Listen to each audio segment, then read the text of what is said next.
ජාති දෙකයි තමා. ඒ වුණාට මේ ජාති දෙක පුදුම රසක්. මගුල් ගෙදරකට ගිහින් කෑම කෑවා වගේ තමා මේ ජාති දෙක හදාගත්තාම. ආයුබෝවන් ආදරෙන් පිළිගන්නවා කුකින් ප්‍රියංගා YouTube channel එකට ඕගොල්ලෝ හැමෝම. අද මම ඔයාලට අරගෙන ආවේ මගුල් ගෙවල් වල බුෆේ එකට දෙන රසම රස බෙදපු චිකන් කරියයි ඒකටම හදාගත්තු අල මිශ්‍ර ගෝවා බත් එකකුයි. මේ මෙනු එක නම් මාරම රසයි. එහෙනම් එන්නකෝ අපි වීඩියෝ එකට ගිහින් බලමු කොහොමද හදාගන්නේ කියලා. මුලින්ම බොයිලර්ස් චිකන් තමයි මම මේ අරගෙන තියෙන්නේ. ඒකට මම ලුණු ටිකක්, ගම්බිරිස් කුඩු ටිකක් එකතු කරලා ඒක මම විනාගිරි ටිකකුත් එකතු කරගත්තා. ඊට පස්සේ ඒ ටික හොඳින් මිශ්‍ර කරගෙන ලිපේ තියලා තඹ ගත්තා.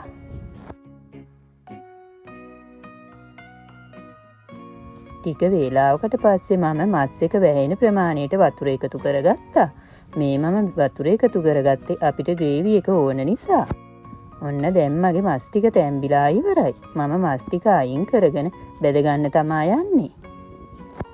පෑන් එක අරගෙන මම ඒකට මස් බෙද ගන්න අවශ්‍ය ප්‍රමාණයට තෙල් එකතු කරගත්තා.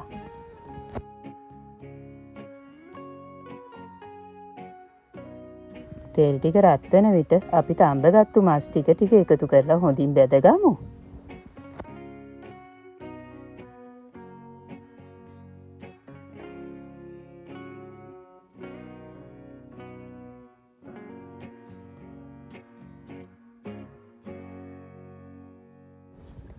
මේ ගානට රන්වන් පාට වෙන විට මස් ටික ලිපෙන් අයින් කරගන්න. ගොඩක් ක්‍රිස්පි ගතියට එන්න ඕනේ. පාට වෙනස් වුණාම විතරක් ඇති. මොකද අපි මේ මස් එක තඹගෙනත්නේ තියෙන්නේ. ඒ ආකාරයට සේරම මස් ටික බෙදගන්න.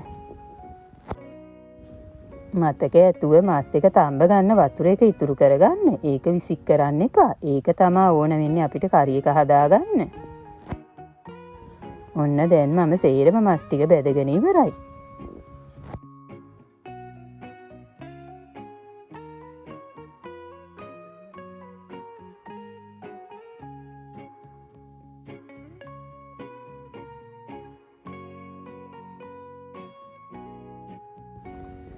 මස් එක හදාගන්න පෑන් එක අරගෙන මම ඒකට මස් බෙදගත්තු තෙල් එකෙම ටිකක් එකතු කරගත්තා.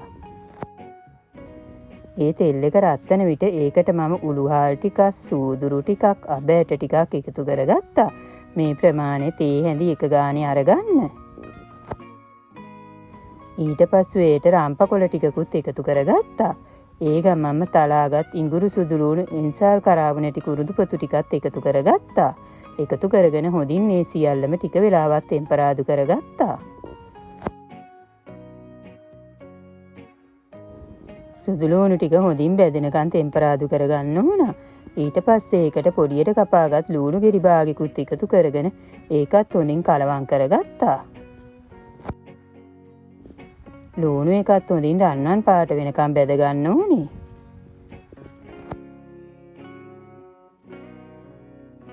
ලුණු ටික රන්වන් පාටට බෙදෙන විට මම ඒකට මිරිස් කුඩු එකතු කරගත්තා. ඔයාලා කන ප්‍රමාණයන්ට අනුව එකතු කරගන්න. ඊට පස්සේ ඒටම කළු කුඩු තේ හැන්දකුත් එකතු කරගත්තා. ඊට පස්සේ ඒට කහ කුඩු ටිකකුත් එකතු කරගත්තා. ඊට පස්සේ මම මේ එකතු කරගන්නේ තක්කලි සෝස්. තක්කලි සෝස් මේස හැන්දක් පමණ එකතු කරා. ඒ ගමන්ම සෝයා සෝසුත් මේස හැන්දක් පමණ එකතු කරගත්තා. මේ දේවල් ඔයාලට අඩු වැඩි කරගන්න පුළුවන්. ඊට පස්සේ ඒ සියල්ලම හොඳින් ටික වෙලාවක් ටෙම්පරාදු කරගන්න. ඒ ටික හොඳින් ටෙම්පරාදු වුණායින් පස්සේ ඒකට අපි මස් තඹගත්තු වතුර ටික එකතු කරගමු. එකතු කරගෙන හොඳින් කලවම් කරගන්න.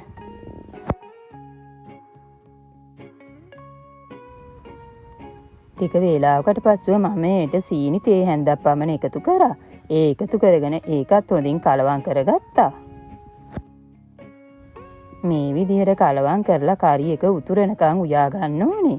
කරි එක උතුරන විට ඒකට අපි බෙදගත්තු මස් ටික එකතු කරගමු. එකතු කරගෙන හොඳින් කලවම් කරගන්න. මේ වෙලාවේ ලුණු රස බලලා ඔයාලට ලුණු ටිකක් එකතු කරගන්න පුළුවන්. මම නම් එකතු කරගත්තේ නැහැ. මට ලුණු ගානට තිබුණ හින්දා. ඔන්න අපේ රසම රස වෙඩින් ස්ටයිල් චිකන් කරි එක හදාගෙන ඉවරයි. මේක නම් පුදුම රසක් තියෙන්නේ. අනිවාර්යයෙන්ම මේකත් ඔයාලා හදලා බලන්න. මගුල් ගෙවල් වලට ගියාම බුපේ එකට තියෙන චිකන් කරි එක තමයි මේ මම අද ඔයාලට හදන විදිහ කියලා දුන්නේ. එහෙනම් ඒකත් හදන්නකෝ. එන්න අපි එහෙනම් බත් එක හදාගමු. ලොකු පෑන් එක ලිපේ තියලා ඒකට මම මස් බැදගත්තු තෙල් ටිකක්ම එකතු කරගත්තා. එතකොට මේ බත් එක ගොඩක් රසයි. ඊට පස්සෙ මේ විදිහට පොඩියට කපාගත් අල කෑලි ටිකක් එකතු කරගත්තා.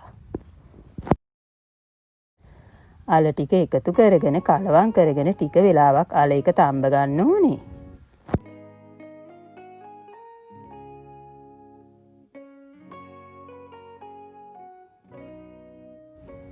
විටින් විට කලවම් කරමින් බලන්න අල කෑලි තැඹිලාද කියලා. ගොඩක් බෙරි වෙන්නම අල කෑලි එක තඹ ගන්න එපා. පොඩ්ඩක් කැඩෙන ප්‍රමාණයට තැඹුණාම ඇති. අපි කියන්නේ හැපෙන ප්‍රමාණයට කියලා ඒ ගානට. ඔන්න දැන් මගේ අල එක නම් තැඹිලා ඇති. මම දැන් මේ වෙලාවේදී අනිත් දේවල් ටික එකතු කරගන්නවා.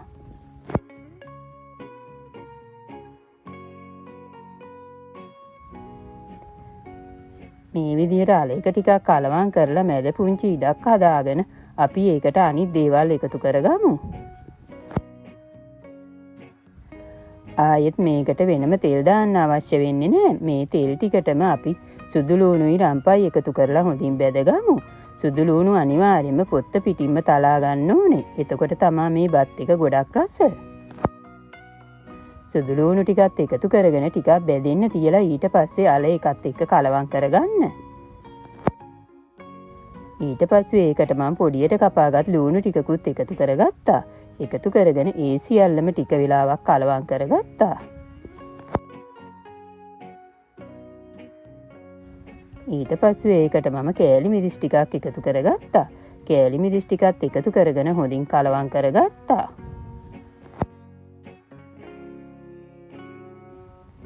ඒ ටික හොඳින් කලවම් කරගෙන ඊට පස්සේ මම ඒකට හීනියට ලියාගත් ගෝවා ටික එකතු කරා. ඔයාලට කැමති ප්‍රමාණයක් ගෝවා එකතු කරගන්න පුළුවන්. මම ටිකක් වැඩි ප්‍රමාණයක් එකතු කරගෙන තියෙන්නේ. ගෝවා එකතු කරගත්තායින් පස්සේ සීනි ටිකකුත් එකතු කරගන්න. මොකද එතකොට ගෝවා වලින් වෙන අමුතු සුවඳ නැතුව යනවා. සීනි ටිකත් එකතු කරගෙන හොඳින් කලවම් කරගන්න. තව විශේෂ දෙයක් ගෝවා තෙල් දානකොට එහෙම සීනි ටිකක් එකතු කරගත්තාම ගෝවා එක හරිම රසයි.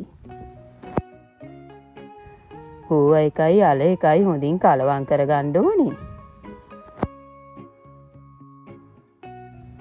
ටික වේලාවකට පස්සෙ මම ඒකට ලුණු එකතු කරගත්තා.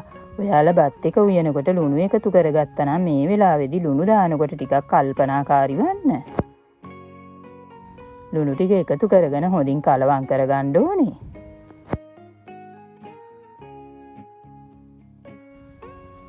ඊට පස්සේ මම ඒකට උයාගත්තු බත් එකතු කරගත්තා. ගෝවා එක ගොඩක්ම ඉදෙන්න ඕනේ. ටිකක් මැල වුණාම විතරක් ඇති. බත් ටික එකතු කරගෙන මේ විදිහට ටික වෙලාවක් අරගෙන හොඳින් කලවම් කරගන්න. මේ වැඩේ කරනකොට ගින්දර ටිකක් අඩු කරලා තියාගන්න. නැත්නම් බත් එක අඩිය අල්ලනවා. මේ විදිහට ටික වෙලාවක් අරගෙන ගෝවා එකයි බත් එකයි හොඳටම කලවම් කරගන්න ඕනේ.